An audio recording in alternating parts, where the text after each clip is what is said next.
دوست عزیز سلام، روزتون بخیر.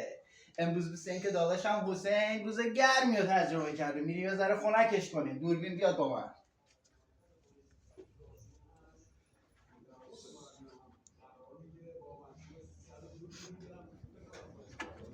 الان شب فردا باید بریم با